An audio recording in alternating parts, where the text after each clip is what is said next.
A mom from Florida is behind bars accused of using a video game to try to get a 10-year-old to murder a baby.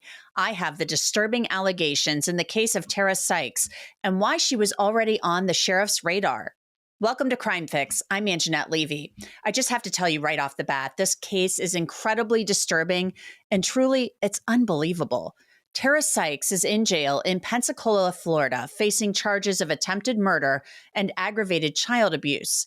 The sheriff in Escambia County says Sykes used Roblox, a video game, to send messages to a 10-year-old child, basically giving that child instructions on how to kill a 2.5-month-old baby, basically a newborn. Sheriff Chip Simmons will be here soon to talk about the case. The attempted murder case, sadly, wasn't the first time that law enforcement had dealt with Sykes. I'll have more on that here in just a little bit. But first, more on the disturbing allegations about how the sheriff says Sykes tried to get a child to murder a baby and also other family members. The investigation started on October 18th. An affidavit says deputies got a tip about the incident from a worker at a home for children who've been abused. The affidavit states, according to the tip, the child picked up the baby after he became fussy and was walking into the kitchen with him to find an adult when she accidentally dropped him.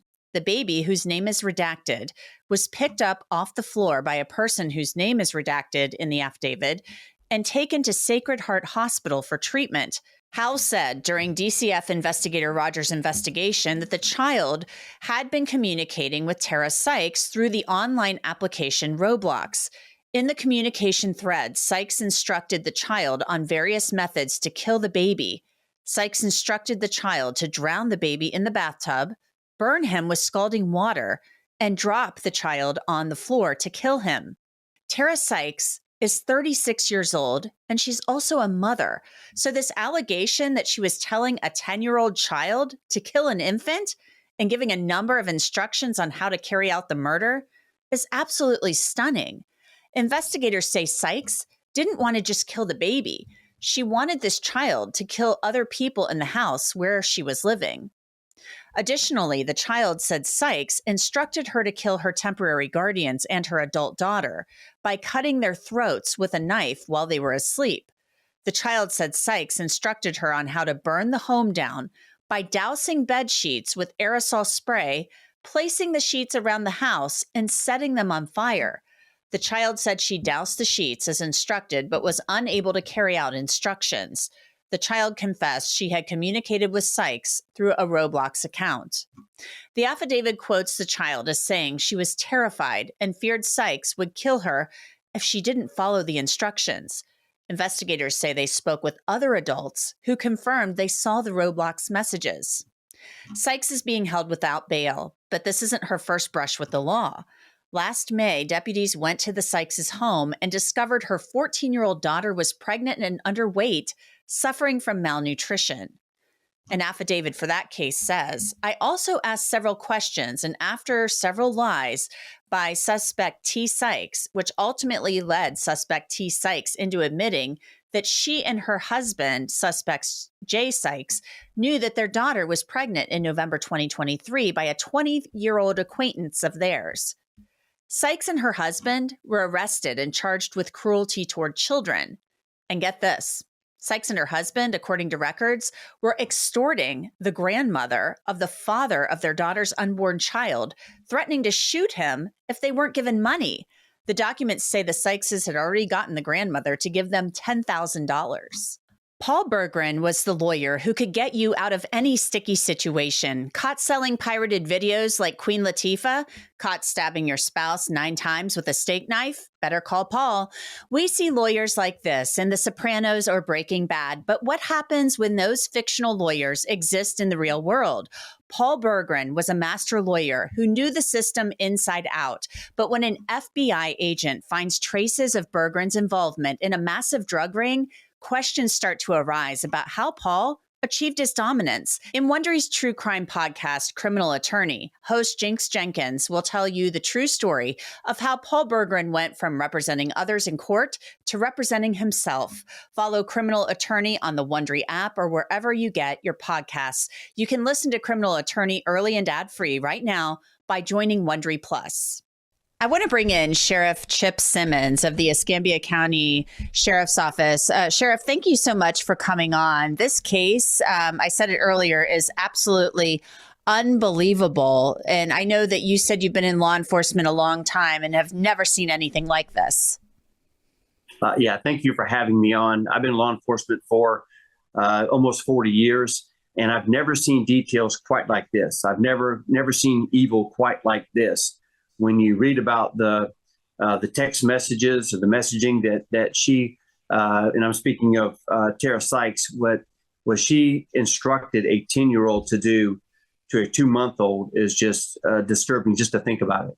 You guys get this call, and, it's unbelievable to me that a woman who's a mother and apparently also a grandmother would message a child over an app to murder a baby, and then not only murder a baby, but then instruct her in detail about how to carry out the murders of other people in a house. I mean, this was very detailed. And is there any idea as to why Tara Sykes wanted to murder this baby? Yeah, we're still looking at the motive. I don't think you can come up with a proper motive to, as you just mentioned, to instruct a 10-year-old to do this particular act, which is drop a 2-month-old on its head on a hard floor, and or drowned and or scald the baby with hot water. There was just too many details, for you to wrap your head around. But we're still looking at why we're trying to connect a previous arrest to this particular case. And then, as you mentioned, she went further and saying, oh, by the way, also do this, kill the people that you're temporarily staying with by doing this. It's to me, it's pure evil. And to use a 10-year-old as a conduit for this evil is just unimaginable. Yeah, let's talk about the previous case. I know it's in a neighboring county. It's not your case per se, but Tara Sykes and her husband James are facing charges related to their 14-year-old daughter being pregnant, and they were accused of extorting the father of this child who was unborn at the time, and saying they were extorting the father's grandmother and saying, we're going to shoot him if you don't give us money. And the grandmother had allegedly given them $10,000 so the grandson wouldn't be killed, which is insane. So you're trying to connect these two cases. Do you believe, obviously, that the child in your case is the baby in the other case? I can tell you that where the investigation is continuing, we are trying to unravel all of this. At this point, we do believe that the arrest in that neighboring county that you refer to, it is connected to this particular case. And in the state of Florida, we cannot identify the victims of child abuse. And so it's difficult for us to explain exactly how we're connecting the dots. But I think that you can understand that not only is there, this evil I spoke of in the case that we're working on, that we arrested Sykes for, but also that connection that happened in that neighboring county that happened previous to this. We certainly think that they're connected, and we're looking at them as a whole.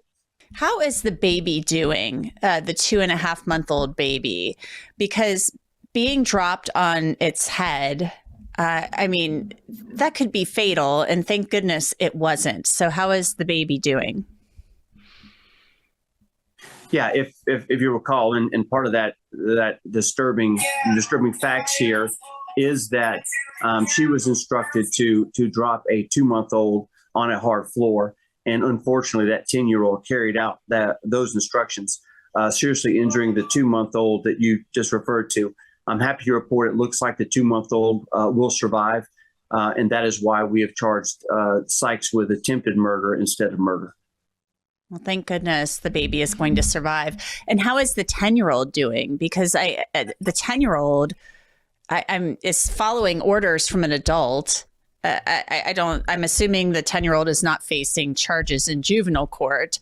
How's the 10-year-old doing? Well, and that's what we looked at throughout the investigation. Again, I mentioned as that Sykes was using this 10-year-old as a conduit through a social media platform. And initially, we look at there's potential to be considered a suspect to the 10-year-old. But when we looked at it, the 10-year-old felt as if they did not carry it out, that they would be in danger. They would be placed in harm. And so at this point, we consider the 10-year-old to be a victim as well. So there's the 10-year-old is a victim, the 2-month-old clearly a victim, and then Sykes is charged. She's the one that's the criminal here. She's the one that has pushed this, and so I would imagine that the 10-year-old is going to need some counseling, is going to need some conversation, and to get over this. There's a long road for the 10-year-old. Obviously, still a long road for the 2-month-old as well. But I'm happy to report the 2-month-old looks like they're going to survive. There was a lot of detail in this case as well. I mean, instructing this child to douse things around the house with aerosol in order to light the house on fire, all of these things. Did Tara Sykes say anything to your detectives? Did she offer any comments or statements at all? I mean, I know you said you have the text messages or the messages from Roblox, but did she say anything when you all approached her about this? No, she did not. She did not make any comments to us. We have a number of witnesses. We were working with our Gulf Coast Kids House, which is a child advocate arm here for the state attorney's office. So we initially got the call from them based upon the injuries to the 2-month-old that seemed suspicious. And then ultimately we had those conversations with the 10-year-old as well. But Sykes did not say anything to us. There was no confessions that we got from Sykes. But obviously we felt like we had enough, as disturbing as it is, we felt like we had enough, and we went ahead and charged her with that attempted murder. Just absolutely awful. We're so glad that the 10-year-old is somewhere safe, hopefully with people who are taking good care of her, and that the baby will survive, hopefully won't have any lasting effects from this. Any final thoughts, Sheriff Simmons?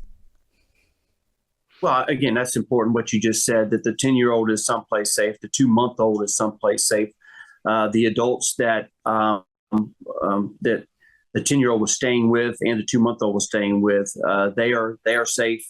My final thoughts are, being in law enforcement a long time, but when you read about the instructions, I can't imagine someone having these thoughts, let alone pushing someone, let alone a 10-year-old, to carry them out and with, do this and do this and do this. And then, there's other victims as well. I just think that goes to show the mindset of Sykes and just how dangerous she is. Yeah, it's a disturbing case. Sheriff Chip Simmons, thank you so much. Thank you. Y'all take care. And that's it for this episode of Crime Fix. I'm Angenette Levy. Thanks so much for being with me. I'll see you back here next time.